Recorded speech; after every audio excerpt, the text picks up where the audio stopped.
nikmat, nggak nyusahin orang, tapi itu nikmat bakal ditanya. Summa la tus'aluna yawma idzin. Oh, jangan tenang-tenang aja. Nggak ada makan malam gratis sama Tuhan. Semua bakal ditanya. Fisik kamu yang sehat, yang petang-tang, peting-ting, petang-tang, yang ngaca mulu, seminggu nge-gym ngaca mulu gitu. Terus kalau udah sehat mau ngapain? Oh, barbel nih tat, yang kanan 35, nih 32, terus nih kelopak mata sekilo kagak, subuh gak keangkat gitu. Lah kalau keker subuh jarang di masjid, buat apa sehat? Oh, sepeda 100 kilo, 100 kilo, 50 kilo luar kota, masjid depan komplek gak nyampe, lo sehat dari mana? Nyesel nanti. Itu nikmat yang bakal ditanya. Alhamdulillah. Alhamdulillahilladzi arsala rasulahu bil huda wad dinil haq liyuzhirahu 'ala ad-dini kullih. Wa kafa billahi shahida. Wa ashhadu an la ilaha illallah wahdahu la syarika lah. Wa ashhadu anna Muhammadan abduhu wa rasuluh. Ya ayyuhalladzina amanu taqullaha haqqa tuqatih wa la tamutunna illa wa antum muslimun. Ya ayyuhan nasu taqu rabbakumul ladzi khalaqakum min nafsin wahidah wa khalaqa minha zawjaha wa bassa minhuma rijalan katsiran wa nisaa'a wattaqullaha alladzi tasaaluna bihi wal arham. Innallaha kana 'alaikum raqiba. Ya ayyuhalladzina amanu taqullaha wa qulu qawlan sadida yuslih lakum a'malakum wa yaghfir lakum dhunubakum.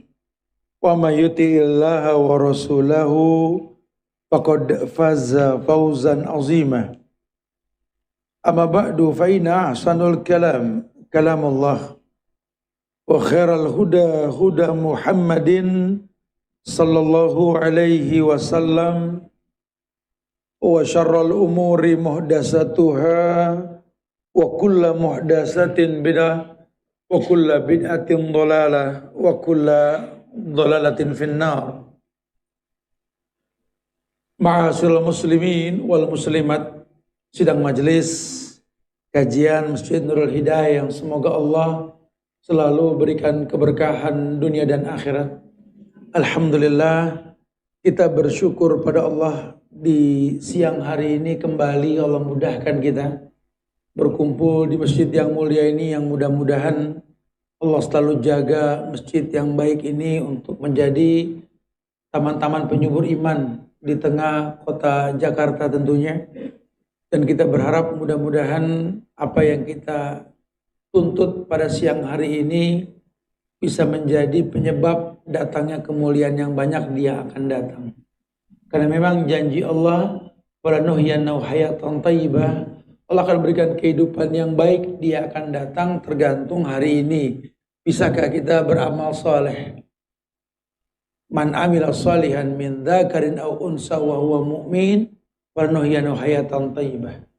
Kalau kita bisa beramal saleh pada hari ini, tentu Allah janjikan kebaikan dia akan datang.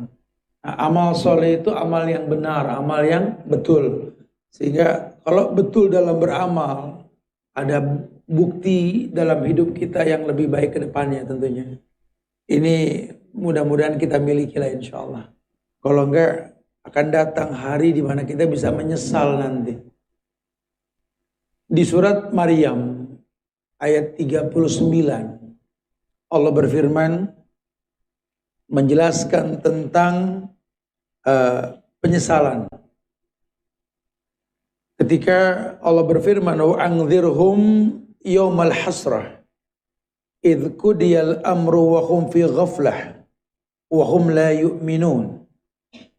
Inna nahnu narisul arda wa man 'alaiha wa ilaina yurja'un. Ada ayat yang Allah firmankan, perintah untuk mengingzar manusia. Ingzar itu memberikan peringatan. Wa'anzirhum, maka berikan mereka peringatan. Siapa yang diperintahkan? Rasulullah sallallahu alaihi wasallam. Yaumal hasrah. Yaumul hasrah itu yaumul qiyamah. Karena hari kiamat macam artinya. Ada yaumul ba'si, yaumul jam'i, yaumul furqan, yaumul hisab, yaumul hasrah. Nanti banyak nama-namanya. Nah, yaumul hasrah ini artinya hari penyesalan. Kenapa dia menyesal? Karena dia tidak memiliki bekal untuk dibangkitkan di hari kiamat. Kita ini kan terkecoh. Seakan-akan dunia tujuan.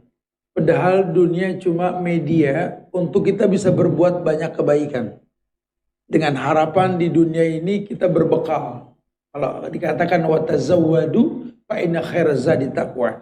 Perintahnya berbekal. Watazawwadu fa inna khairaz zadi taqwa. Berbekalah kalian. Sebaik-baik bekal itu ketakwaan kalian kepada Allah. Ada perintah untuk berbekal dengan ketakwaan. Kenapa bahasanya ketakwaan? Karena dengan bertakwa, kita pernah bahas di masjid ini, disambungkan sedikit. Orang yang bertakwa itu orang yang diberikan 3 keutamaan. Apa keutamaan yang pertama, masih ingat? Yaj'alahu makhrajan. Allah pasti berikan solusi pada setiap permasalahan hidupnya. Ya, kita hidup ini cuma pindah dari satu masalah ke masalah yang lain. Dan ternyata masalah itu lambang kehidupan. Dan Allah pengen dengan masalah itu manusia tahu kalau Allah cinta dengan dia. Ya, sehingga enggak terkecoh dengan kemudahan yang dimiliki. Saya beberapa kali dari kemarin saya sampaikan, ada satu cerita yang cukup membuat respek kita kepada Khalifah Umar Ibn Al-Khattab. Ya, kemarin sampai kita di Yarmuk. Yarmuk itu ujung negeri Yordan itu ya. Dari situ tuh kelihatan lembah Yarmuk, kemudian ada Danau Tiberias, tempat Dajjal di dalamnya itu ya. Ada perbukitan Palestina, ada Golan, Bukit Golan, ya, Suriah, kelihatan tuh semua. Betul-betul dibukakan itu dunia di zaman sahabat itu. Dan ternyata memang banyak sejarah yang disembunyikan sama musuh-musuh Islam. Karena di situ ditulis sejarah tentang peperangan Yarmuk. Yang kita nggak usah terlalu salut dengan cerita 300 lah itu. Ya, cerita perang orang Romawi yang jumlahnya 300 mengalahkan ribuan orang Romawi itu sendiri gitu ya. Ternyata di situ ada sejarah di Yarmuk itu 46.000 pasukan Islam melawan 45.000 pasukan Islam melawan 126.000 pasukan Bizantium Romawi. Udah gak ngimbang ya. Bahkan secara fisik saja sudah gak mungkin sama lah Romawi dengan Arab. Kudanya aja sudah gak seukuran gitu lah ya. Bayang orang dulu kalau perang itu kan bunyanun marsus, kayak 2 bangunan ketemu gitu ya. Udah pasti ketutup yang 45 dengan yang ada yang 46 dengan yang 125.000 ini. Ketutup sudah pasti. Dan yang lebih uniknya lagi, saat itu pemimpin perangnya diganti dengan orang biasa-biasa saja. Khalid bin Walid diganti dengan Abu Ubaidah bin Zarrah. Jenderal bintang 4 diganti sama kopral lah kalau bahasa kita sekarang. Orang menganggap ini satu kehancuran. Padahal udah ada ayat yang turun tentang Ghulibatir Rum. Kalahnya Rum. Kata Umar Ibn Al-Khattab, ketika banyak orang mencibir tentang kejadian tersebut, Umar mengatakan, aku mengerti Allah tidak pernah menciptakan Khalid untuk kalah. Aku tahu di tangan Khalid bin Walid akan terbuka Romawi ini. Bizantium akan kalah. Cuma permasalahannya bukan masalah menang atau kalah. Itu urusan Allah. Saya cuma takut kalau sampai Romawi ini kalah bukan dengan tauhid, tapi dengan Khalid. Karena kalian terjebak dalam kesyirikan, berkata, di mana ada Khalid, di situ ada kemenangan. Itu syirik. Aku ganti dengan Abu Ubaidah bin Zarrah. Sehingga ada 3 kemenangan di saat itu. Selain kemenangan dengan Romawi, kemenangan yakni terbukanya Eropa dan mempercundang pasukan-pasukan Romawi yang diunggulkan di dunia. Tegaknya tauhid. Jadi Umar berpikiran bukan masalah ini hidup menang atau kalah. Tauhid tegak tidak. Kadang-kadang kita nggak nyampe ke sana berpikir ini. Justru beliau tahu Allah menjanjikan kemenangan. Cuma jangan terkecoh, jangan halalkan. Kalau kamu kerja, kamu bisa sukses, tapi jangan halalkan yang haram. Yang mesti kamu pikirkan sukses pasti, cuma ibadahnya gimana. Jangan ketika sukses kamu menyalahkan Tuhan. Kok lu jarang kelihatan lagi di masjid? Gue sekarang pindah gawe, income lumayan, cuma sholat susah. Gitu loh. Jadi orang lebih berpikir income, bukan kemaslahatan ibadahnya. Kalau para sahabat tidak, dia tahu menang kalah urusan Tuhan lah. Hidup ini bukan masalah kalah atau menang, gagal atau sukses, sakit atau sembuh, bukan. Tauhid tegak tidak. Ya, jadi bukan dunia, targetnya akhirat. Karena bocoran Tuhan apa? Walal akhiratu khairul laka minal ula.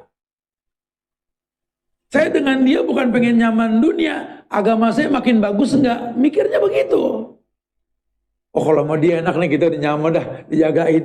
Enggak mau agama. Anda berkoalisi dengan dia, kayaknya usaha kita jalan kalau koalisi sama dia. Tapi dia lupa berkoalisi dengan yang tidak baik akan mendatangkan keburukan.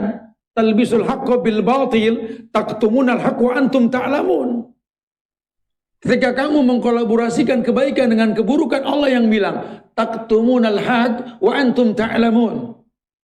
Yang hak pasti kalah dan kamu menyaksikan.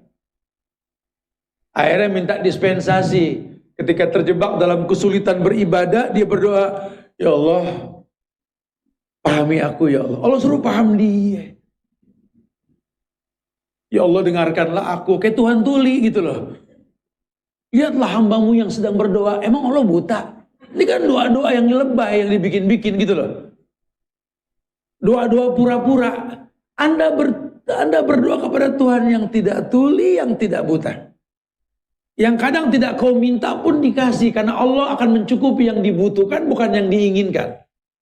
Ini banyak orang yang salah kaprah. Sehingga ketika doa sudah dipanjatkan terasa tak ada jawaban, yang ada digibah Tuhan. Kayaknya udah gak mustajab nih doa deh. Padahal yang dari zaman Nabi itu doa sampai kiamat ya doa. La tabdila li kalimatillah. Sudah gak ada perubahan. Cuma karena hubungan yang kurang baik itu yang terjadi. Diperintahkan. Muhammad angzirhum. Angzirhum yawmal hasrah. Berikan peringatan kepada mereka umatmu tentang hari penyesalan. Idhkudiyal amru wa hum fi ghaflah. Ketika tegaklah syariat yang dijanjikan, datanglah kiamat, dibangkitlah. Ketika kiamat, wa hum fi ghaflah. Mereka dalam kondisi lalai. Ya karena dunia ini melalaikan. Ya, i'lamu annamal hayatud dunya laibun wa lahun. Al-Hadid ayat 20 itu ya. Suruh berilmu kalian. Berilmu tentang apa? Annamal hayatud dunya laibun. Dunia ini permainan, bukan main-main. Ada selesainya. Permainan gak mungkin selalu bermain. Ada istirahatnya. Ya. Dunia ini ada selesainya. Walahun yang membuat lalai. Ghaflahnya ini. Berapa banyak orang gara-gara dunia sampai sholat masbuk. Berapa banyak orang gara-gara dunia sampai lupa masih punya orang tua. Berapa banyak orang gara-gara dunia sampai lupa anak ditinggal di rumah, besar tak kembali kecil. Waktunya bergulir. Hilanglah kebersamaan kita dengan mereka. Berapa banyak orang yang cuma gara-gara dunia sampai lupa naruh Quran. Lu gak ngaji? Pengen sih cuma gue lupa naruh Quran gitu. Ini gara-gara dunia. Tapi gak pernah lupa naruh handphone. Karena mau tidur lihat handphone. Bangun tidur lihat handphone. Jalan kemana pegang handphone. Gak pernah lupa naruh. Barang yang Quran. Subhanallah. Padahal orang-orang alim sering mengingatkan cara sahabat baca Quran tuh 5 ayat terjemahkan, 5 ayat terjemahkan. Itu akan menghilangkan kemungkinan penyakit stroke. Kenapa? Karena kalau orang baca 5 ayat terjemahkan, ini otaknya bekerja. Selalu melihat cerita dalam Quran. Ada hal baru yang masuk ke memori dia. Dan semuanya wa kullan naqussu 'alaika menjadi sebuah kisah nyata yang bisa diambil pelajarannya. Makanya dibilang Quran itu hudan, petunjuk, hudan linnas wa bainati minal huda wal furqan. Makanya Quran itu bisa menjadi akhlak. Ketika Aisyah ditanya bagaimana akhlaknya Nabi Muhammad, kata Aisyah, akhlakuhul Quran. Akhlaknya Quran. Makanya ulama bilang Kalau pengen lihat Quran berjalan, lihat Rasul. Itu Quran akhlak yang berjalan. Quran yang berjalan. Kenapa? Semua di Quran ada. Jangan suka merasa spesial dalam masalah. Kayak di dunia cuma godang tat yang begini tat, ujian yang lain gak ngerasain gitu loh. Minta dianggap limited edition dulu gitu. Padahal masalah yang kau rasa pada hari ini, orang dulu pernah merasakan. Anda yang dibikin pusing sama anak mengkelahi antar saudara, Adam sudah ngerasain. Jangan sombong mentang-mentang suaminya orang alim, ulama, ustadz. Aku sih tinggal surganya doang. Lakinya akoh, ulama. Lakinya akoh, ustadz gitu ya. Bininya Nabi Nuh penghuni neraka. Hari gini kan lagi tren nih, berteman sama ustadz dianggap ustadz gitu ya. Berteman sama bini-bininya ustadz dianggap ustazah gitu ya. Padahal tingkah lakunya subhanallah. Lakinya dakwah kemana-mana, dia foto-foto, teriak-teriak ini. Apa nih? Ini terjadi sekarang. Oh kalau aku sih kayaknya gak ngelihat surga, suamiku begini. Fir'aun, bininya penghuni surga. Kan laki situ sama Fir'aun gak selevel, betul? Jadi gak usah takut gitu loh. Gak usah khawatir ya. Dunia ini alam kemungkinan. Makanya yang kita deketin tuh Tuhan, jangan makhluk. Kalau buat Allah gak ada yang gak mungkin. Ya ketika orang bingung lihat Nabi Ibrahim dibakar, kebayang nih ya Allah siapa yang mau guyur air, burung pipit pakai patok itu air gak bakal kalah tuh api. Kan Allah gak butuh ember sama gayung, betul? Allah tinggal bilang ya nar kuni bardan wassalaman ala Ibrahim. Api kering, dingin. Allah perintahkan. Buat Allah gak ada yang gak mungkin. Nenek bisa hamil zaman Zakaria. Orang punya penyakit yang gak punya obat, Nabi Ayub, Allah kasih sehat. Hentakan kakimu keluar air mandi dengan air sembuh, bukan enggak?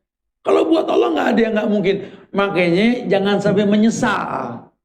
Kenapa dulu waktu hidup gak deket sama Allah? Kita cuma disibukin sama urusan dunia yang bakal kita tinggalin. Dan umur gak kembali. Lan tarji'al ayyamul lati madat. Harimu gak kembali. Kau berteman dengan manusia. Kau lupa masalahmu hilang karena Allah bukan karena manusia. Ini kan lagi zaman orang senang berkoalisi untuk sebuah target hidup. Ya kalau koalisinya dengan sesuatu yang diharamkan sama Tuhan, hei, kau punya Allah At-Tayyib, Allah yang maha baik, cuma nerima yang baik. Jangan membuat sesuatu yang buruk kepada Allah yang baik, menghayalkan hasil yang baik. Tidak akan pernah keburukan mendatangkan kebaikan. Karena kata Nabi, al-jaza bijinsil amal. Balasan itu tergantung perbuatan. Kalau sudah bicara perbuatan, ayat yang maju. Fa may ya'mal misqala dzarratin khairan yara, wa may ya'mal misqala dzarratin, itu kata Quran. Ya makanya kalau kita nggak mengembalikan semua ke Quran, entah kemana kita akan sampai pada tujuan yang kita inginkan gitu ya. Perintahkan wa anzirhum yaumal hasrah idz qudiyal amru wa hum fi ghaflah wa hum la yu'minun. Terjadi kiamat, orang nggak nyangka. Dia pikir nih umur panjang. Apalagi hari gini orang nganggap kalau yang namanya mati tua ntar. Mati tua.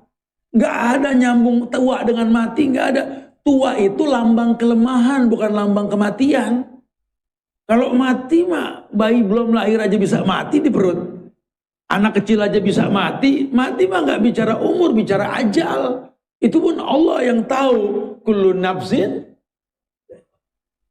Ya, kalau pada tahu bangunan-bangunan di gedung bukit-bukit Petra tuh kan, itu pintunya aja sampai 10 meter itu kuburan. Ya, kalau kuburan dulu kan lebih pendek dari orangnya. Kalau orangnya kan dibilangnya 60 hasta ya, sekitar 18 meter orangnya. Tinggi-tinggi. Bukit pun diukir. Umurnya pun di atas 500 tahun. Saya ngelihat kondisi yang seperti itu. Ini orang tingginya 18 meter. Umur 500 tahun minimal. Pada tua-tua. Kalau sombong, zatul imad, orang kaum Samud itu, Allah musnahkannya dengan lengkingan suara, mati sekali. Hujan batu pun mati. Apa yang mau disombongin?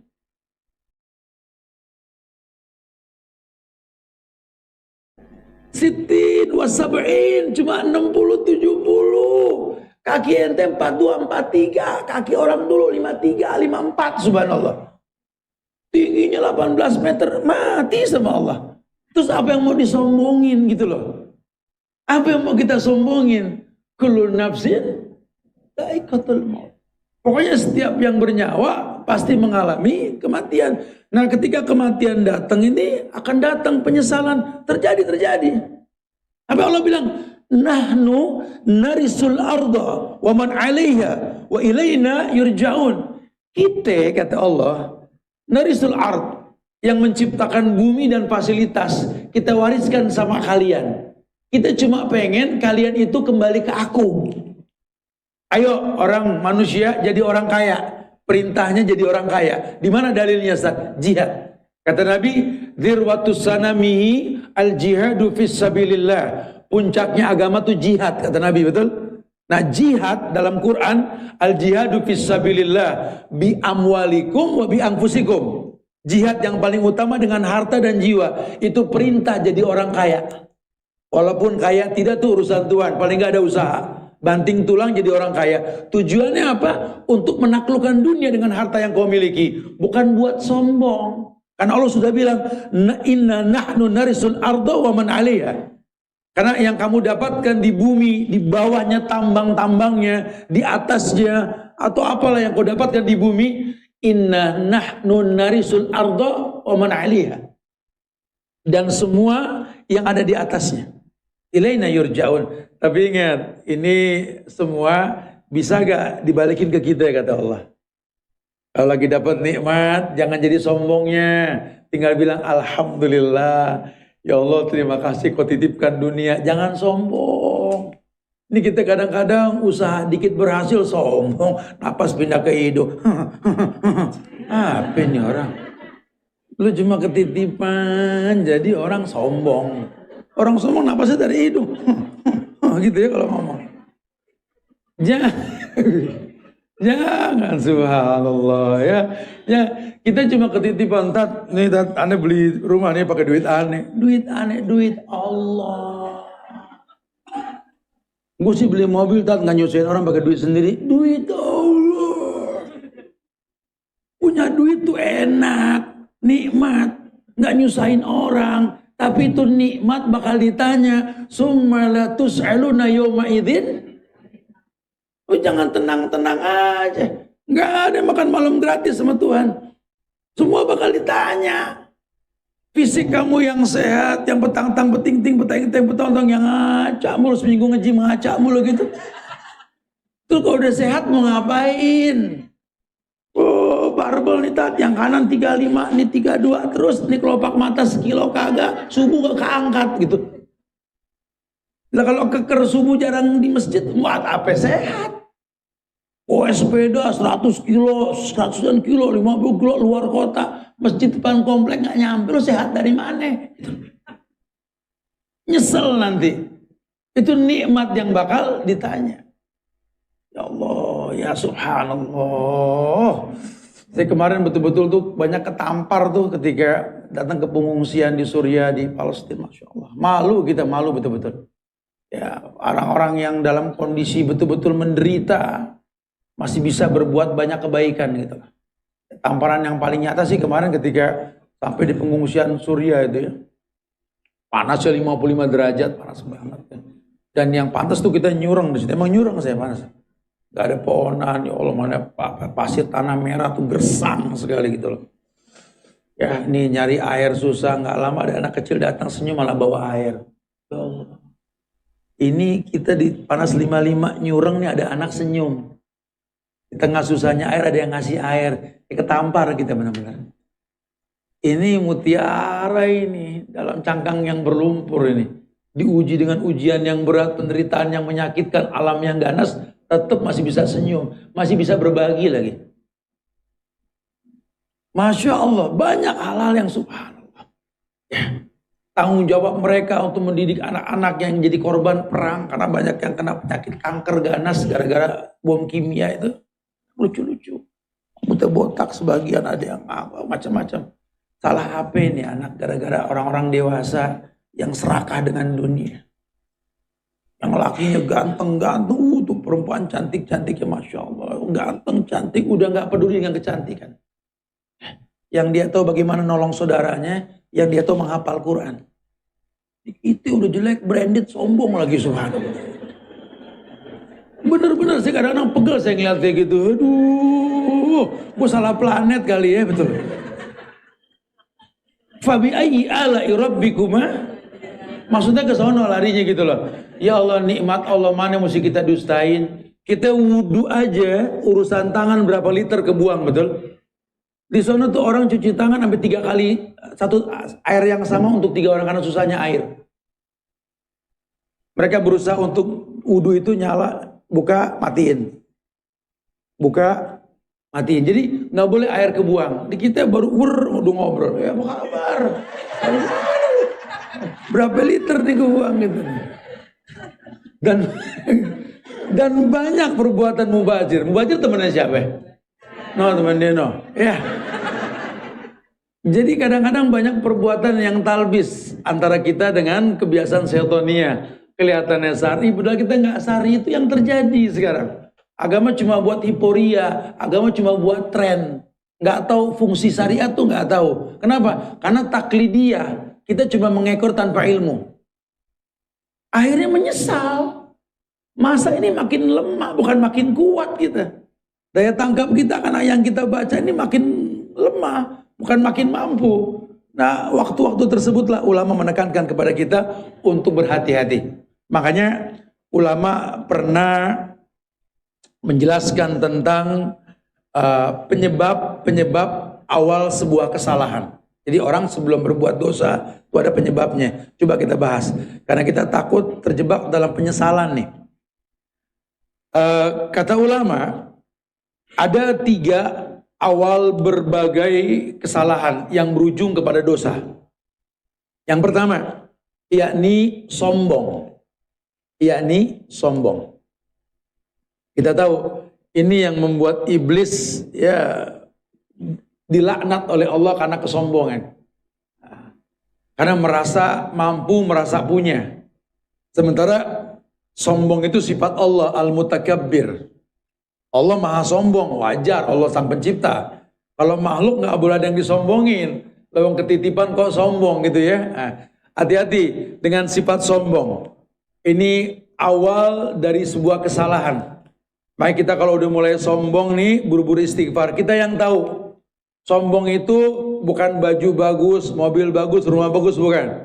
Walaupun rumor di mulut kita ini kalau sombong itu, wih gila mobil baru, sombong gitu ya. Yang punya mobil, gue sombong apa sih lah? Wih sendal baru sombong, sepatu baru sombong, kita kan begitu ya. Zaman sekolah kan gitu, sepatu baru dinyekin sombong, sampai dekil. Orang suka sombong itu batrul haq wa ghumtun nas. Kata Nabi, sombong itu batrul haq, tahu hukum nggak dipakai, wa ghumtun nas, diremehkan manusia itu sombong. Ya, jadi sombong bukan rumah bagus, mobil bagus, baju pakai, sendal sepatu bagus, bukan. Itu mah kembali kepada pemiliknya. Kalau memang perlu seperti itu nggak apa-apa. Ya makanya ada ulama yang terkenal penulis buku Bulughul Maram. Siapa namanya? Ibnu Hajar Al-Asqalani. Ya kalau suka baca buku Bulughul Maram tuh ya, fikihnya orang Indonesia tuh. Bulughul Maram, ulama Ibnu Hajar, orang-orang Syafi'iyah ini. Dia juga ada sarannya Subulus Salam tuh. Di zaman Ibnu Hajar ya, itu dia punya kereta kuda karena belum ada mobil motor saat itu. Kereta kudanya mewah. Raja pun iri karena nggak sebagus punya Ibnu Hajar. Padahal dia orang alim, ulama besar di zamannya. Orang mengatakan sombong, dijelaskan maksudnya ini kebutuhan bukan sombong. Jangan sampai orang Islam diidentikan dengan kemiskinan. Nabi kita kaya. Nabi kita kayanya orang, cuma sederhana. Kalau ada orang bodoh bilang Nabi itu miskin, makanya nikah sama janda kaya. Ini orang nggak belajar. Dari mana Nabi miskin? Nabi nikah sama perempuan lebih tua 15 tahun bukan karena pengen cari hartanya Khadijah, bukan. Maharnya Rasul itu 200 onta. 14 abad yang lalu 200 onta. Uang sekarangnya 2,5 miliar. 2,5 M 14 abad yang lalu gede apa kecil? Wow. Jangan bilang miskin, Nabi cuma qasdu, mendidik umatnya untuk sederhana. Al-qasdu fil fakri wal ghina. Kayak nggak mentereng, miskin nggak kelihatan, itu yang Nabi contohin. Karena mengecoh. Ya, mengecoh. Bahkan diasyariatkan dalam agama kita, laki aja jangan kelihatan tua, Pak. Ya, hina, warnai janggut, selain warna hitam. Nggak boleh kelihatan lemah di hadapan musuh. Orang Islam mesti kuat. Mereka kulkasnya di luar, kita kan di dalam rumah, dia di luar. Silakan yang mau ngambil air sebanyak-banyak, kita, Masya Allah, udah di rumah dikunci lagi. Nah, kita susah, agak susah. Padahal kalau bicara tambang di negeri kita, wow, ya, bukan cuma minyak bumi, ada minyak kelapa, minyak sawit, ada minyak macam-macam di kita. Harusnya lebih kaya gitu. Coba mungkin keberkahan yang mesti kita gali lagi nih supaya didatangi sama Allah gitu. Hati-hati, itu yang pertama, sombong. Yang kedua, rakus. Rakus ini apa? Khirs. Al-khirs dalam kebaikan boleh. Ikhris ala ma yanfa'uk wasta'in billah, ada syariat. Yang rakus kalau berbuat baik boleh. Tapi kalau rakus diterjemahkan kayak monyet yang semua pengen dipegang, tangan megang, kaki megang, mulut gigit gitu ya, itu nggak diperbolehkan. Di Islam nggak diperbolehkan ya, supaya setiap orang ini tahu bahwa apapun yang dilakukan seperti yang diinginkan dalam syariat, Allah menginginkan yang terbaik buat orang-orang yang seperti itu gitu loh. Masya Allah. Taib. Kemudian yang ketiga, iri, hasad. Ini sifat yang dalam Islam ini kita disuruh betul-betul meninggalkan. Karena tidak ada kebaikan pada sifat iri. Tidak ada kebaikan pada sifat iri. Karena Allah menginginkan manusia ini nggak perlu ngiri. Qad ja'alallahu likulli syai'in qadran. Allah telah berikan mikdar. Allah telah berikan ukuran yang berbeda. Jangan sampai kita beranggapan yang baik buat orang baik buat kita. Belum tentu kalau urusan dunia. Ya, karena Allah telah takdirkan. Yang mesti kita biasakan, hiduplah bersyukur. La in syakartum la azidannakum. Kalau kau bersyukur, ku tambah. La in syakartum la azidannakum. Kamu cuma disuruh bersyukur. Karena dengan bersyukur ada penyebab akumulasi. Ya. Begitu pula kalau kau sabar, itu pintu kebersamaan dengan Allah. Innallaha ma'as sabirin. Allah bersama orang yang sabar. Makanya kalau sahabat-sahabat Nabi dulu, mereka nggak bicara kalah menang tadi. Gagal sukses bukan. Sakit sembuh bukan. Kalau orang beriman sudah, kata Nabi, ajaban li amril mu'min. Inna amrahu kullahu khairan lahu. Orang beriman ini menakjubkan, kata Nabi. Apapun yang dirasa kalau imannya bagus, baik. Dia merasakan kesenangan, dia bersyukur, syukur baik. Dia merasakan kesulitan, kemudian dia bersabar, sabar pun baik. Dan ini nggak dimiliki kecuali hanya pada diri orang beriman. Ajaban li amril mu'min. Begitu bahasa Rasul. Orang beriman nggak pernah takut. Ya tawakalnya tinggi. Level perempuan di zaman dulu, Bu, ya ukurannya tuh Siti Hajar. Bininya siapa itu? Nabi Ibrahim. Orang-orang dulu tuh kalau suaminya bilang kamu ikut bawa anak, ikut, nggak nanya mau kemana, ikut aja udah. Dibawa ke Mekah, ditinggal, baru nanya kenapa ditinggal, nggak dijawab. Tuhan yang nyuruh, iya deh. Kalau Allah yang nyuruh nggak bakal bahaya. Karena yang dia tahu konsekuensi berumah tangga nurut. Gimana mau nurut, Tat? Oh lakinya begitu, lalu pilih gitu loh. Emang nggak ada ta'aruf? Cari tahu, tak kenal maka ta'aruf. Dicari tahu supaya gampang patuh. Karena yang paling gampang buat perempuan tuh patuh sama suami. Ya kan? Tadi dikatakan idza sholatil mar'ah khamsaha wa shamat sahraha wa hafazat farjaha wa atwat zaujaha qila laha udkhulil jannah min ayyi abwabi syi'ti. Seringnya ibu-ibu ada dengar gini kan? Perempuan tuh digampangin dengan 4 keutamaan. Asal jaga sholat yang 5 waktu, nggak usah bilang qobliyah ba'diyah rawatib nafilah, nggak usah, 5 waktu jaga. Kemudian bayar puasa Ramadan sempurnain. Kemudian tutup aurat, patuh sama suami, suruh masuk dari semua pintu surga. Enteng sudah. Suami yang kerja, dia nanggung dosa. Ibu tenang-tenang saja di rumah, Bu. Tapi kok kata Nabi banyakkan perempuan di neraka, Ustaz? Itu Mas Buloh. Di situ masalah buat lo. Kenapa bisa begitu gitu loh? Lawang memang harusnya santai di rumah, laki ini kan subhanallah ya. Antum jangan tenang-tenang aja, Pak. Ya, ini nanggung dosa orang sebelah kita. Kita yang banting tulang berangkat pagi bareng kang sayur, pulang malam bareng kampret tiap hari gitu. Kita yang capek sepatu banyakan dia, betul. Kita yang capek sendal banyakan dia. Kita yang capek cuma butuh sampo, sabun sama odol. Dia botol dia banyak di kamar mandi, betul. Ya tapi memang itu kenyataan. Makanya berilmulah sebelum beramal supaya nggak terjebak dalam kesalahan. Ini dunia, ini ujiannya begitu. Ya. Makanya belajar qanaah, belajar nerima, ya, belajar benci dan cinta karena Allah. Jadi kalau ukurannya memang nggak ganggu ibadah, ya bahkan makin khusyuk, walaupun banyak isu yang masuk ke telinga, jangan gampang diterima.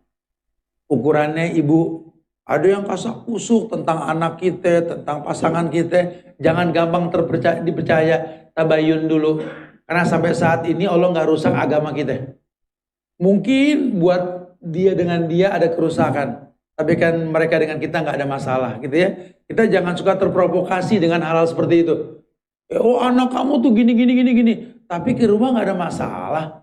Nah, dulu mungkin ada sebab lain. Sehingga cari dulu tabayun. Jangan gampang terwarnai oleh informasi yang ada. 3 tuh awalnya ya.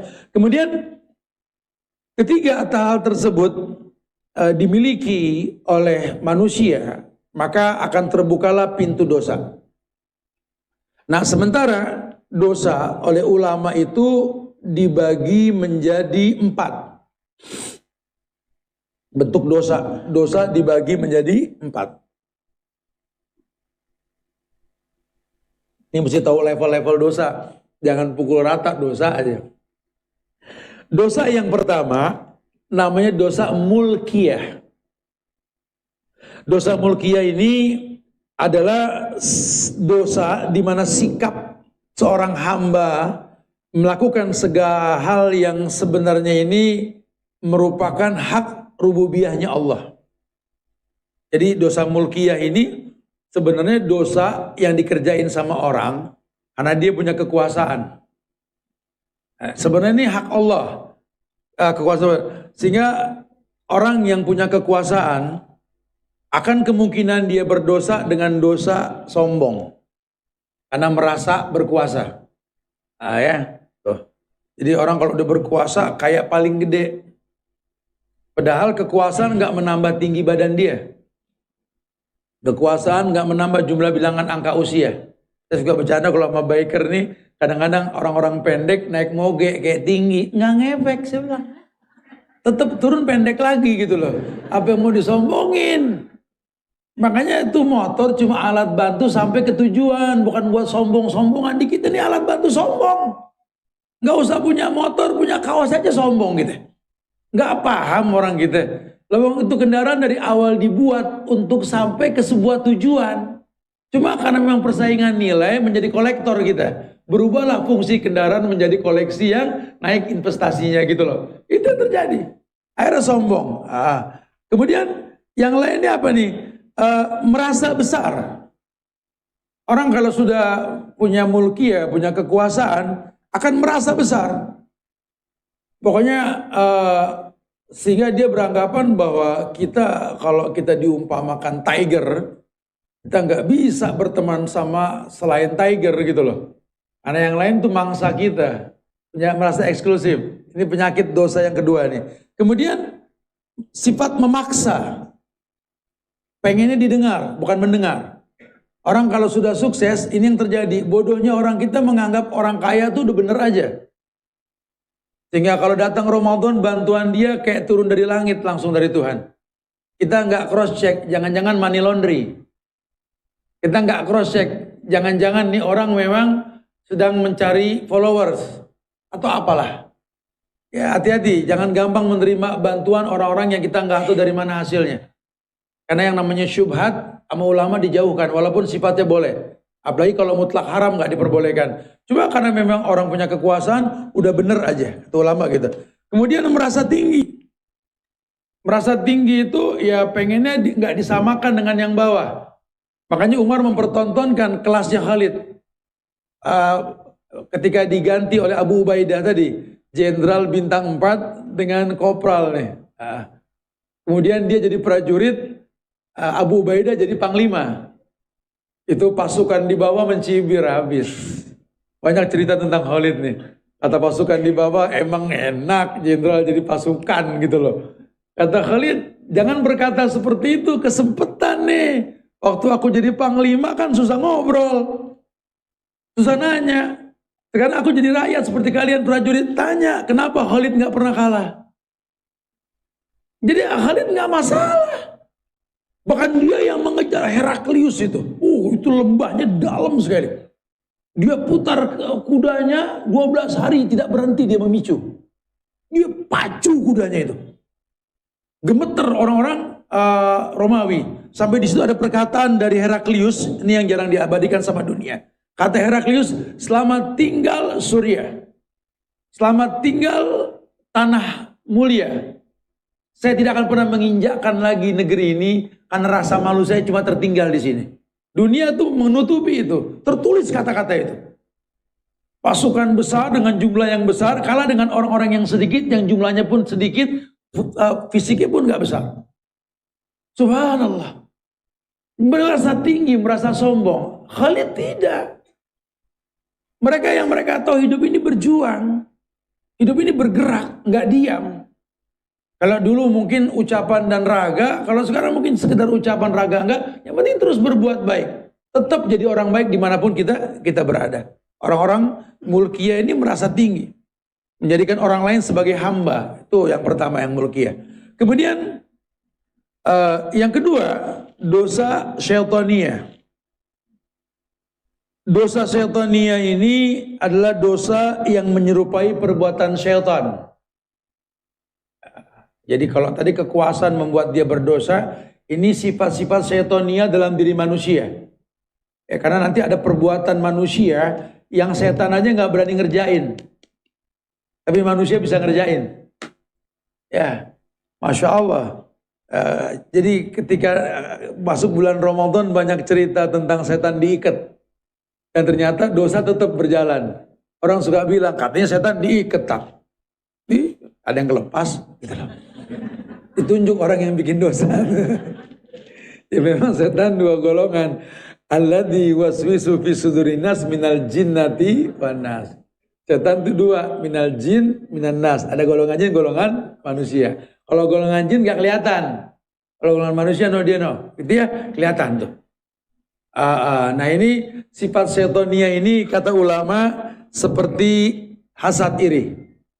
Itu setan tuh tukang iri, Masya Allah. Sampai ada satu hikayat ulama menjelaskan tentang Raja Setan. Bagus. Yang lain, saya sudah membuat manusia berbuat kufur, cakep. Tapi belum seberapa nih. Sehingga yang ditunggu sama iblis ini ada dosa yang tinggi selain syirik. Datanglah setan berikutnya. Saya telah berusaha untuk memecah belah hubungan suami istri seseorang.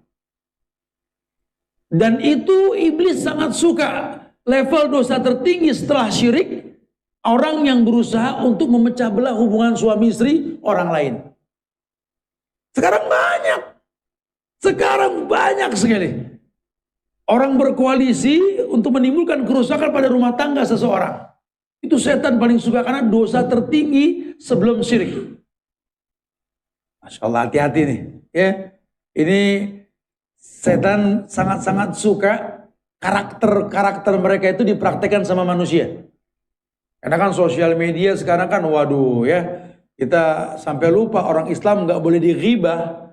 Orang Islam nggak boleh difitnah. Tapi sosial media ini mengangkat aib-aib orang lain.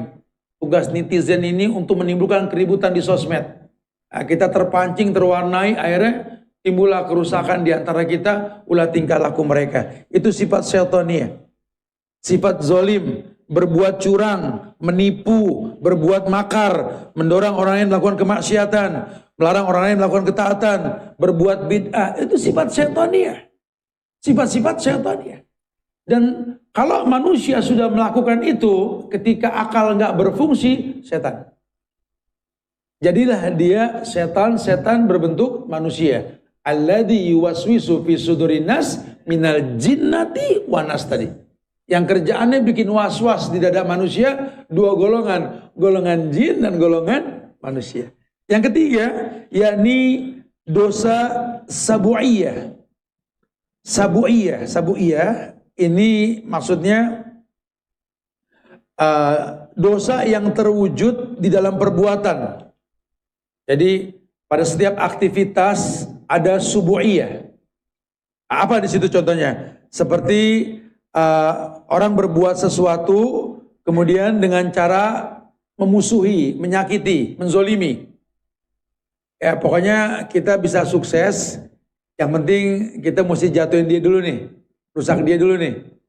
Ya ada ada usaha-usaha untuk menjatuhkan usaha orang. Nah kayak hari gini nih, banyak orang bilang nih ada anak-anak kecil nih Ustaz kena diabetes, kena kanker, tuh gara-gara makanan di supermarket. Itu nggak sportif itu. Ya suruh bertobat yang ngomong kayak gitu itu. Itu yang dagang itu ada depkesnya loh. Dan dia tulis kalorinya, gulanya apa dia tulis. Ya dia juga nggak berharap orang membeli itu. Tapi kalau memang kita sudah punya penyakit jangan dikonsumsi. Jangan pukul rata sehingga orang takut mengkonsumsi produk itu. MUI bilang halal kok. DPKS juga ada. Salahnya di mana? Salahnya kita nggak ngerti kalau itu nggak boleh diminum. Karena kita sudah nggak layak minum. Tapi kalau kita bergerak minum gula banyak pun nggak masalah. Ya kalau kerjaan yang ngendon di tempat diem aja, udah kayak sendok sop di pojokan gitu. Terus minumnya gula mulu, ya diabetes.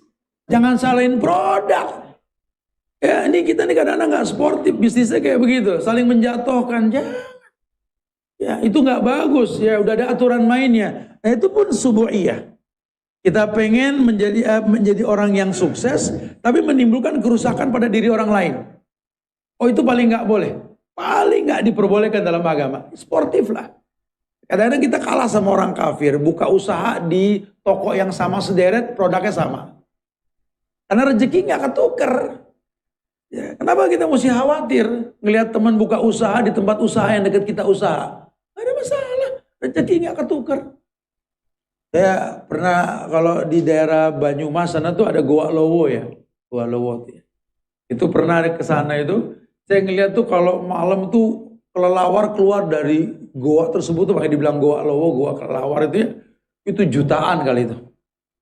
Dan ketika pagi balik nggak ada yang salah tempat, gitu loh. Padahal jutaan bareng masuk dan mereka nggak punya mata, pakai penciuman kan, pakai suara ultrasonik itu.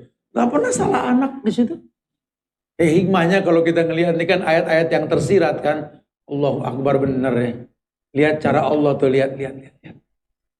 Enggak, rezeki enggak pernah ketukar. Kenapa kita mesti punya rasa khawatir dengan manusia? Aduh saat saya stres, saya ditipu orang saat dia lupa rezeki enggak ketukar. Ya mungkin Allah cuma pengen suruh kamu sabar. Rezeki kamu telah ditentukan. Ini orang nipu kamu, tenang. Allah ganti dari yang lain. Tapi kapan? Itu suuzon sama Tuhan. Kalau sudah suuzon, inna ba'da zonni ismun, keburukan yang kau rasa. Mana tahu Allah cuma pengen kamu menangis di atas sejadah kamu. Mana tahu Allah cuma pengen kamu datang ke orang tua kamu minta didoain. Mana kamu tahu Allah cuma pengen dengan gagalnya kamu ditipu orang, suruh dekat ke masjid, dekat sama orang-orang soleh. Mana kita tahu? Keberuntungan sama orang soleh. Oh, rugi kalau kita nggak berteman sama orang soleh, nyesel nanti.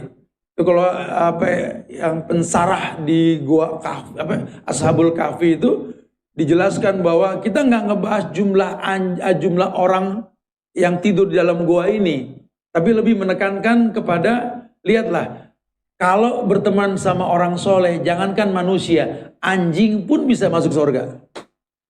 Hikmahnya dalam ya.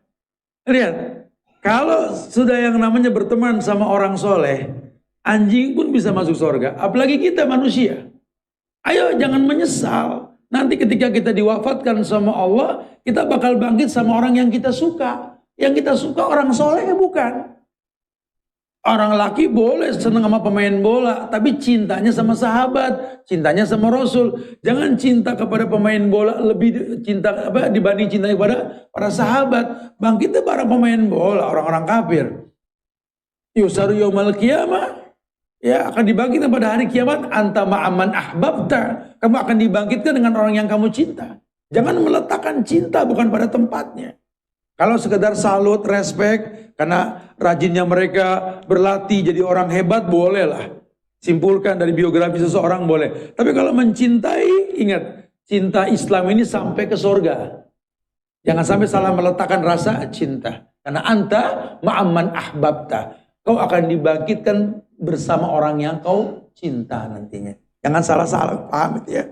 Kemudian sampai menimbulkan permusuhan, kemarahan, pembunuhan, bahkan merampas hak orang lain, itu dosa sabu'iyah. Entah kita di mana nih. Dan yang keempat, yakni dosa bahimiyah. Dosa bahimiyah. Dosa bahimiyah ini dosa yang urusannya perut sama kemaluan. Ya, saking hobinya makan, wisata kuliner, sampai tengah malam masih hunting makanan. Gara-gara makan malam, subuh bareng duha. Wisata kuliner, muter tempat makan mana yang dia nggak tahu. Kerjaannya muter nih urusan perut nih. Ya, karena dia punya uang ya boleh-boleh aja, nggak bisa disalahin. Lu makan mulu ya terserah gitu dia bilang. Iya juga, cuman anak kesian aja gara-gara antum makan di waktu yang nggak tepat, ada kewajiban yang terbengkalai. Urusan kemaluan begitu. Ya pokoknya hunting perempuan kalau laki, perempuan nyari laki agak beres-beres gitu loh. Apa sih yang dibutuhin? Ya, Islam menawarkan laki dengan perempuan, perempuan dengan laki, tujuannya cuma satu. Fa inni mukatsiru bikumul umam yaumal qiyamah. Aku ingin kamu berbangga dengan banyaknya umat pada hari kiamat. Perempuan nikah, laki nikah. Kalau sudah menikah tujuannya cuma satu, memperbanyak umat. Bukan yuridul afaf, bukan tidak berzina. Tidak berzina pernikahan itu dampak positif pernikahan. Bukan tujuan nikah. Kalau tujuan nikah memperbanyak umat. Memperbanyak umat. Bisa gak nikah dengan dia lahir umat Muhammad yang soleh? Bisa gak dengan dia dijaga umat Muhammad ini madrasah? Kalau bisa nikah. Kalau cuma pelampias syahwat, ini muskilah. Anak nikah supaya gak zina. Ya banyak orang berumah tangga selingkuh zina. Bahkan bukan cuma laki, teman-teman di KUA menjelaskan 80% terjadinya perceraian ini kasusnya perselingkuhan. Dan yang paling banyak perempuan bukan laki. Subhanallah. Geleng pala, loh kok kebalik? Kan tuduhannya pada laki-laki. Karena lemahnya hati perempuan. Laki-laki mesti paham. Jadi lemahnya hati perempuan. Kalau kita laki-laki ini punya aktivitas, perempuan tidak stay di rumah. Dan itu susah sekali untuk bisa menjaga. Karena kita cuma menganggap rumah itu tempat yang gak boleh orang lain masuk. Ada rumah lain yang di tangan. Apa? Sosial media. Sosial media ini kayak rumah buat kita. Sekarang setiap orang bisa masuk ke rumah kita di sosial media. Fitnah. Hari gini calon mantu kita nggak usah datang ke kamar anak perempuan kita untuk lihat wallpaper. Cukup lihat vlognya. Apa yang dia buat dalam video pendek gampang sekali. Hari gini maling nggak perlu nanya atau berkoalisi dengan mbak di rumah kita. Karena kita gemar untuk memberitahu kondisi rumah kita. Galak pintu baru, hordeng baru, ini baru. Kata teman-teman di KPK asik nih ngecek yang begini enak nih gitu ya. Gara-gara bininya ngupload semua barang, lakinya ketangkep habis itu korupsi ini tahuan nih. Ini kayak gini jangan dianggap remeh loh. Ya kenapa? Karena kita nggak tahu begitu itu kan menimbulkan keburukan yang banyak. Ya ima jadi dipandang sombong atau membuat orang hasut atau menginspirasi orang untuk berbuat dosa dan maksiat. Cuma gara-gara urusan perut dan kemaluan. Wayadubillah wa na'udzubillah. Makanya mesti kita luruskan ya. Ya, bukan disalahkan kalau besok ibu-ibu, bapak masih mau ngevlog barang-barang di rumah. Kalau memang kita jual beli nggak ada masalah, ya. Tapi kalau memang kita nggak ada kemaslahatan buat itu, ya ngapain juga? Untungnya apa? Yang ada ria. Dan ria itu penyebab orang terhalang dari berjumpa dengan Allah di akhirat nanti. Apalagi kalau di dalamnya nanti ada anak-anak kita yang nggak layak dipandang oleh mata-mata yang bukan mahramnya. Ayo dong. Ya, diingatkan jangan sampai nikmat yang Allah berikan mendatangkan keburukan yang berkepanjangan. Wa yadubillah wa na'udzubillah. Ya. Surat An-Nisa ayat 123. Ketika Allah berfirman, "May ya'mal su'an yujza bihi." Jadi dipastikan kalau keempat dosa tersebut diperbuat, kata Allah, "May ya'mal su'an." Ya'mal itu mudhari', sifatnya continuous tense. Kapanpun, dimanapun, kalau dikerjain itu perbuatan su'an, dosa yang 4 tadi, yujzabihi, pasti kontan Allah balas. Nah, ciri khas balasan Tuhan apa? Sebelum di hari kiamat nanti, ma'isyatan donka. Wa man a'rada an dzikri fa inna lahu ma'isyatan donka. Wa nahsuru yaumal qiyamati a'ma. Wa qala rabbi lima hasartani a'ma wa qad kuntu basiran. Kadzalika atatka ayatuna fanasitaha wa kadzalika al-yauma tunsa. Orang-orang yang begini, orang-orang yang enggak ingat Allah, dia cuma ketitipan. Apa yang dia mau sombongin? Orang canda ulama sering bilang, lihat Kang parkir dong. Mobilnya banyak, motor banyak, kagak sombong, biasa aja. Diambil lagi tuh mobil motor, seneng, dibayar. Kita tuh sama Kang parkir mirip. Cuma statusnya aja nggak ada bacaan Kang parkir di badan kita. Kang parkir mirip, cuma ketitipan. Emang ada orang Islam mah itu bawa STNK sama BPKB? Gak. Bawa sertifikat? Ya enggak. Ijazah piagam? Enggak. Cuma ketitipan. Yang nitipin cuma pengen jalanin. Dalam rezekimu itu ada rezeki orang lain. Nahnu narzukukum wa iyahum. Kami kasih rizki sama kamu buat mereka. Begitu bahasa Allah. Kamu cuma ketitipan. Dititipin jangan munyain. Kenapa? Karena Allah mengatakan, may ya'mal su'an, kalau kamu munyain, kamu berbuat dosa, yujza bihi, Allah bakal balas. Balasan yang paling nyata, ma'isatan donka tadi, hidupmu sempit. Rumah gede, pekarangan luas, serba penuh dengan fasilitas. Tetap ngayalnya villa di puncak, hotel di luar negeri. Pengen ngayap. Ini sorga ditinggal mulu. Padahal ini rumah gak layak tinggal. Wong semuanya ada, cuma dia gak betah. Ya, jadi kayak kelomangan. Apa kelomangan? Keong yang punya kaki itu. Bakal ditinggal batoknya nanti. Ya, repot dengan batok. Akhirnya ditinggal tuh batok. Repot dengan rumah. Wah, kita sibuk dengan modifikasi rumah, nggak beres-beres, beres-beres. Pas jadi meninggal, nasib. Yang melanjutkan nggak satu visi, jadi gedung tua akhirnya. Itu yang sering terjadi kan? Banyak rumah-rumah pengusaha di beberapa daerah jadi rumah tua, karena anaknya nggak satu visi dan misi. Kalau orang yang prospektif itu akan melibatkan generasi berikutnya untuk tahu bahwa yang ku buat ini untuk kalian dia akan datang. Kayak orang tua nanam durian dari biji. Umur 80 nanam dari biji. Yang lewat ketawa geli. Ki, aki-aki, nanam apa ente? Durian dari biji. Dari biji. Ini kapan berbuahnya? 20 tahun lagi. Aki umur berapa sekarang? 85. Panyo dibereken. Pinjam handphone temen. Cepet 5 dong katanya. 105 dong umur. 105 apa yang boleh dimakan nanti? Begini, aneh nanam nih pohon bukan buat makan durian. Kali ada cucu aneh yang makan bilang alhamdulillah. Bilang subhanallah. Kutanam hari ini untuk bitua yang akan datang. Tuh ulama. Ulama gak ngerasain gedung-gedung bertingkat Sudirman Tamrin. Cuma ulama nitipin atas berkat rahmat Allah dan didorong oleh keinginan luhur untuk berkebangsaan yang bebas di alinea ketiga atau Undang-Undang Dasar. Ingat, merdeka itu rahmat Allah. Tolong wahai penerus bangsa, jangan hilangkan rahmat Allah. Letakkan pada sila yang pertama, ketuhanan yang Maha Esa. Yang Esa cuma Allah. Ini negeri tauhid. Jangan sampai penerusnya nggak ngerti. Ulama. Kami tinggal sejarah. Tapi jangan lupakan kami pernah ada. Tinggal menyesal kita.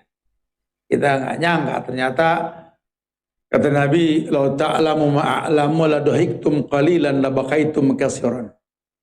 Kalau kalian tahu yang aku ketahui, kata Rasul, kalian sedikit tertawa banyak menangis. Kenapa ya Rasulullah? Malaikat maut mendatangi badan anak Adam 11 kali dalam satu hari. Berarti nyaris setiap 2 jam malaikat maut datang nengokin kita. Nunggu perintah nyambut nyawa. Ya, kita tenang-tenang saja. Ya Allah, kalau diwafatkan saat itu berjumpa dengan Allah, innal mautal ladzi tafiruna minhu fa innahu mulaqikum summa turaduna ila alimil ghaibi wasyahada fayunabbiukum bima kuntum ta'malun. Orang lagi sering dengar nih kalau salat Jumat nih. Al-Jum'ah. Maut yang kalian menghindarinya akan mendatangi kalian. Ya, walaupun bersembunyi di balik gedung yang rapat, ya dalam benteng yang kokoh, mau tetap datang.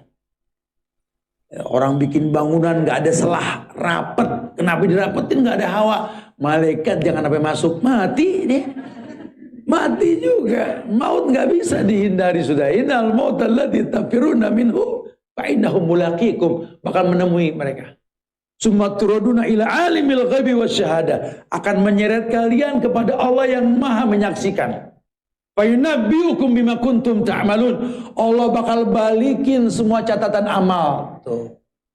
Di situ catatan amal datang, kita nggak bisa komplain. Ya, di mana manusia melihat dosanya dan dia tahu layak dihukum. Itulah yang dikatakan yaumul hasrah, hari penyesalan. Wallahu a'lam bishawab. Silahkan kita bisa berdialog, mungkin ada yang mau ditanyakan. Akhiru da'wana alhamdulillahirabbil alamin. Nah.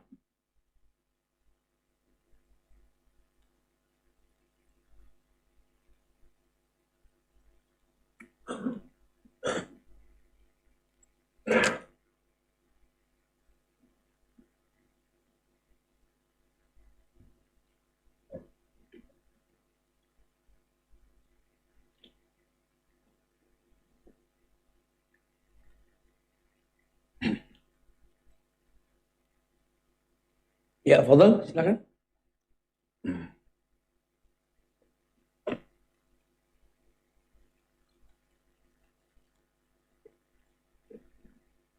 Ya.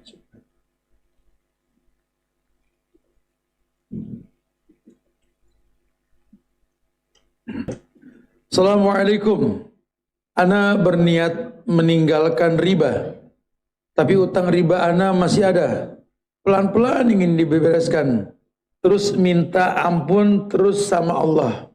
Apakah Allah melihat niat prosesnya itu, Ustaz? Insya Allah. Di situ kita nggak boleh mencibir orang yang belum bisa meninggalkan kemaksiatan tersebut, karena mungkin ada akad yang mesti dia jalani, ya. Jadi ketika Nabi bilang kullu amrin jahiliyah tahta qadamaini maudu'ah, semua perkara jahiliyah di bawah telapak kakiku musnah. Dan riba yang kumusnahkan riba Abbas yang pertama. Abdullah bin Abbas, ayahnya Abdullah bin Abbas, pamannya Rasul itu. Di situ dijelaskan bahwa kalau orang masih punya utang riba, selesaikan kemudian jangan diulang. Anda lagi nyicil rumah, Tat. Udah jalan 2 tahun sih, 3 tahun lunas mudah-mudahan. Nah pas 2 tahun Anda ngaji, Tat. Ternyata nggak boleh, Tat, ya riba. Terus? Jadi Anda makanya sekarang kabur-kaburan nggak mau nyicil. Ya bukan begitu. Mengeles namanya. Ngeles. Selesaiin dulu akadnya. Udah selesai jangan diulang gitu ya. Dan nggak dosa rumah tersebut dibeli dengan riba. Karena dulu nggak tahu.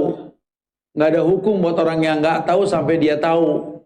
Ya jadi jangan dicibir. Ya kalau memang dulu dia nggak tahu, khalas. Tugas dia cuma menyelesaikan. Ya mau mobil, motor sama. Selesaikan, jangan diulang gitu ya. Jadi nggak apa-apa. Yang penting Kita mohon ampun sama Allah. Nah di sela-sela itu, wa'ad bisayyatal hasanat tamhuha. Tetap berbuat baik. Teman yang belum bisa ninggalin riba, tetap ngaji, tetap beribadah. Mudah-mudahan itu semua menghapus dosa secara perlahan. Mudah-mudahan ya. Karena sudah beda niat. Kalau dulu niatnya itu kerja di konvensional itu untuk mencari dunia dan berbangga. Sekarang dia menangis menyesal. Cuma mungkin belum bisa meninggalkan secara total. Ustadz, kalau kita telat datang ke kajian, walau telat tapi tetap datang karena ingin didoain malaikat, tidak apa-apa kan Ustadz? Ya nggak apa-apa. Masa saya nggak bolehin? Kalau lagi di tempat kajian gini mah Bu, yang pertama tujuan datang belajar itu zakah yang cerdas. Belajar buat apa? Itu yang pertama kata Imam Syafi'i. Yang kedua, tujuan datang itu kita bisa bersilaturahmi. Yang ketiga, didoain malaikat supaya diampunin. Makanya kalau ada kajian kayak gini, sengaja nggak sengaja datang nggak ada kerugiannya. Nggak ada kerugian. Atau kang parkirnya biar ngobrol untung dia. Karena malaikat mendoakan buat orang-orang yang duduk di majelis ilmu itu memohonkan ampun kepada Allah. Ya, sering-seringlah datang ke majelis ilmu. Kalau kita online dari rumah, malaikat doain nggak datang? Wallahu alam. Ulama hanya mengatakan yang live langsung, bukan online. Jadi beda antara masjid dengan rumah. Tapi keutamaan ilmunya sama. Cuma kalau malaikat datang di tempat-tempat penuntutan ilmu. Ya, kalau kita bisa datang lebih utama. Kalau nggak bisa ya online.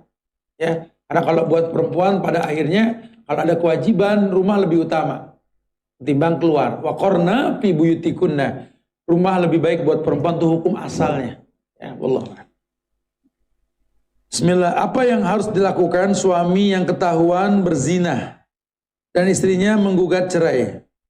Alhamdulillah suami sudah bertobat tapi istri sudah meninggalkan suami, tinggal di rumah orang tuanya sampai saat ini.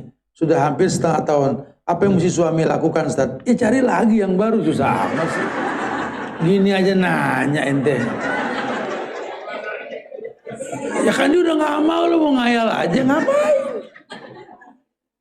Cari yang lebih baik, mungkin yang bisa membuat Anda gak berbuat zina lagi gitu loh. Mungkin yang lalu ada hukum sebab akibat. Ibu juga Bu, kalau sampai suami berzina, suami berselingkuh, ya akan dibahas tentang hukum sebab akibat. Mungkin karena memang tidak tersalurkan biologisnya, atau mungkin banyak hal yang membuat dia nggak nyaman di rumah, macam Allah. Karena nggak mungkin ada asap kalau nggak ada api, ada hukum sebab akibat gitu loh ya. Jadi ya disalahkan dia, cuma kan penyebabnya dibahas. Makanya kita kalau berhubungan laki dengan perempuan dengan laki, yang kita pikirkan bisakah kita bermanfaat buat dia seperti dia bermanfaat buat kita gitu loh. Ya, jadi jangan sampai justru ketika kita berhubungan malah menginspirasi dosa. Itu yang nggak diperbolehkan. Maka dibilang sodiku kaman abekak laman ada hakak. Teman kamu tuh teman yang menangisimu bukan mentertawaimu. Kayak saya sudah sampaikan, Nabi Muhammad itu nabi yang ganteng, nyaris mirip dengan Yusuf. Cuma nggak dibahas kegantengannya. Karena tiap nabi punya mujizat. Usianya 25 tahun. Dan dia orang yang kalau ke bahasa orang Jawa ini ningrat. Kenapa? Quraisy. Udah ganteng, ningrat, kaya lagi. Ya. Masa iya nggak ada tuh? Bohong kalau nggak dapet. Malah nikah sama janda 2 kali. Khadijah 2 kali janda kan? Nabi yang ketiga. Makanya janda tenang-tenang aja. Jangan kecil hati. Khadijah dapat Rasul. Tenang. Jangan. Aku jangan. Nggak gitu bahasanya. Perempuan soleha buat laki-laki yang soleh. Laki-laki soleh buat perempuan yang soleh. Itu prinsip. Ya, malis. Yang Nabi cari itu bukan pelampias syahwat, teman hidup. Makanya ketika orang nggak percaya dengan mukjizat Nabi, Khadijah percaya. Manusia yang paling percaya sama Nabi Khadijah. Kalau yang laki-laki Abu Bakar. Ini yang terjadi. Kita juga laki-laki jangan merasa lemah, Pak. Ya kita sudah pensiun, 55 Sejarah pelajarin. Nabi umur 55 awal perang. 28 perang Nabi di usia 55 ke atas. Kita umur 55 pensiun. Lemah gimana sih? Umur 55 Nabi nikah dengan Aisyah. Nabi muda di usia tersebut gitu loh. Jangan terus kita mindset kita dirubah sama orang kafir. 55 pensiun lemah tua nunggu mati. Innalillah. Perang Nabi di usia 55. 28 Nabi perang. Ya sampai di Uhud patah giginya apa tuh usianya 55 ke atas sudah. Bukan usia muda.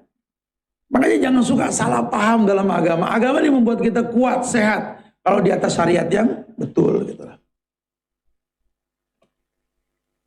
Assalamualaikum warahmatullahi wabarakatuh. Ustaz, kenapa orang yang sudah masuk komunitas kajian dengan pakaian syar'inya jadi merasa solehah dan selalu merasa benar karena sering dengar kajian, kesombongan tetap ada tapi anak tidak berubah, akhlak tidak berubah baik. Ini sering terjadi nih ya, makanya ya mudah-mudahan sih nggak semua ya, ini cuma prasangka aja, tapi memang banyak kenyataan. Kadang-kadang ada senior hijrah, ikhwan kibar, bukan ustadz kibar, ikhwan kibar, merasa duluan hijrah, yang baru-baru dianggap remeh. Kalau akhwat kubro, ya merasa senior. Jadi kalau ngatur, jadi panitia kajian ngatur tuh yang baru tobat di depan ya. Kita yang udah lama bisa di belakang gitu loh. Kok ada senior hijrah sih ya?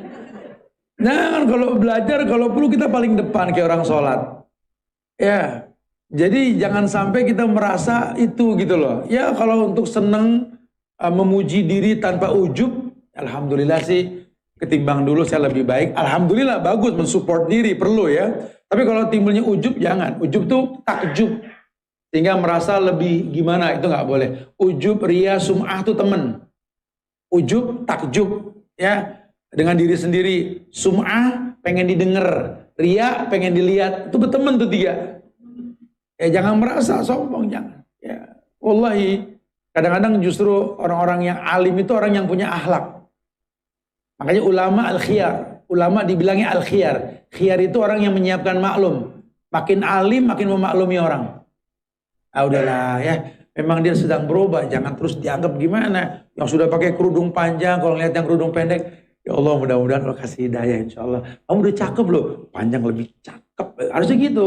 Jangan lihat yang kerudung panjang, lihat yang pendek, penghuni neraka nih. Jangan gitu. Jangan. Ya laki-laki juga begitu. Mungkin kalau udah syar'i, alhamdulillah ngeliat yang belum.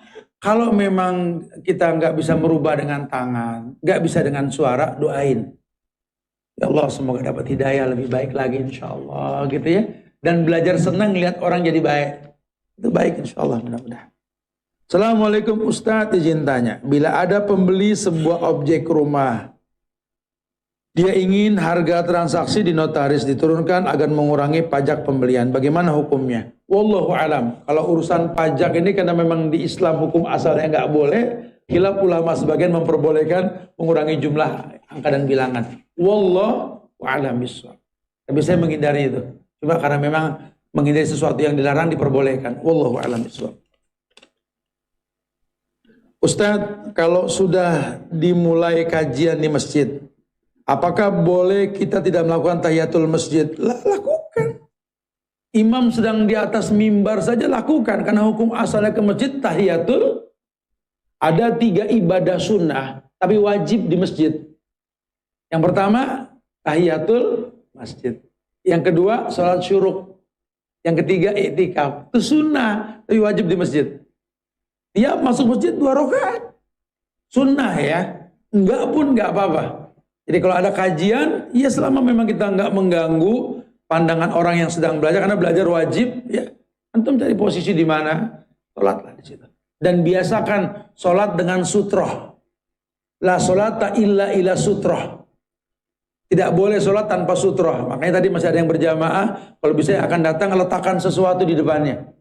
Ya, baik orang yang duduk, dinding atau barang. Itu yang disunahkan sama Nabi. Bahkan sebagian mengatakan wajib. Wallahu a'lam bishawab. Karena Nabi mengatakan la sholata illa sutrah. Tidak boleh sholat kecuali menghadap sutrah. Ya, jadi teman-teman besok, akhwat maupun ikhwan, kalau sholat cari ada orang di depannya sebagai sutrah supaya nggak ada yang lewat. Atau dinding atau tas atau apalah. Yang penting orang bisa lewat nggak terganggu. Ya. Bagaimana mengetahui tentang pertolongan Allah secara langsung, Ustadz?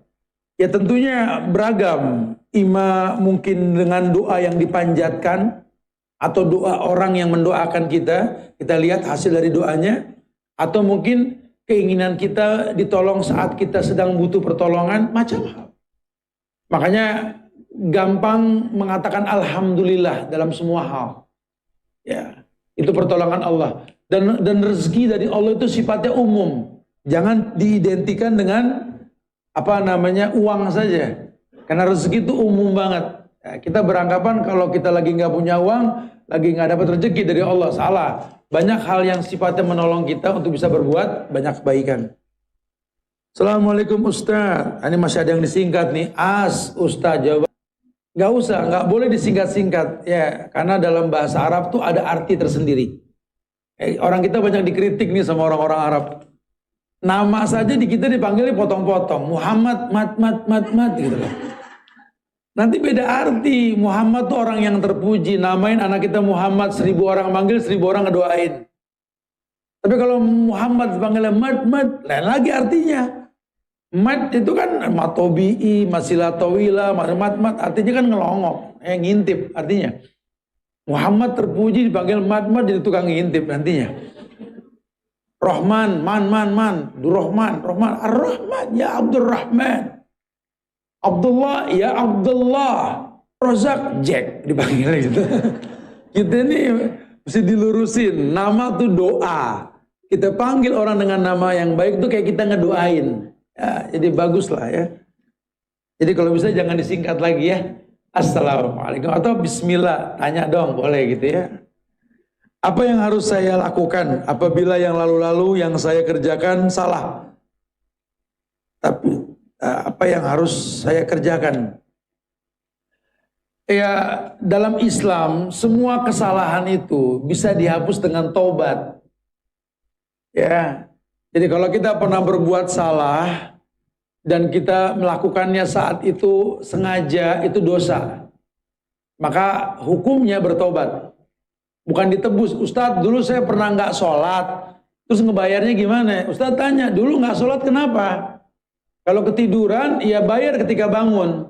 Lupa bayar ketika ingat, namanya qadha. Tapi kalau dulu emang sengaja, dosa nggak bisa ditebus. Emang kita Katolik nebusnya di lemari? Nggak bisa begitu. Kita orang Islam, kalau berdosa tobat, bukan ditebus dengan uang gitu loh. Dulu Anda puasa, Tat nggak pernah puasa. Terus gimana bayarnya, Ustaz?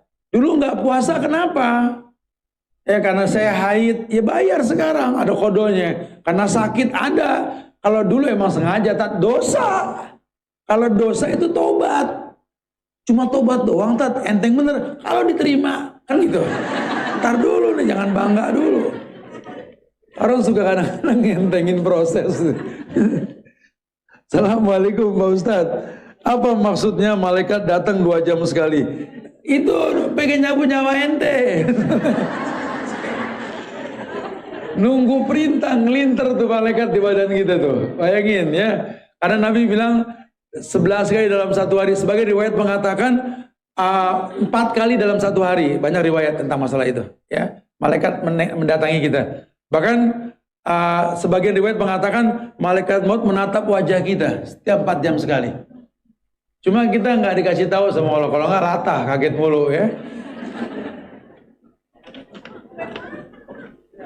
Assalamualaikum Ustadz, izin tanya, bila punya masih kerja di kantor pajak, ada hadis yang menyebutkan tidak masuk surga pemungut pajak. Mohon penjelasan. Ya usah dijelasin, udah tahu. Ngapain saya jelasin? Kan udah baca hadisnya ya. Saran saya gini, teman-teman di perusahaan manapun, kita jangan menjudge tempat kerja ya. Perusahaan manapun, Islam ini agama yang nggak melarang kita kerja. Islam cuma melarang kita berbuat dosa. Ingat ya? Mau kerja apapun silakan. Islam nggak pernah peduli. Ya, bahkan saya respect, kemarin saya ke markas Albani di Yordan itu.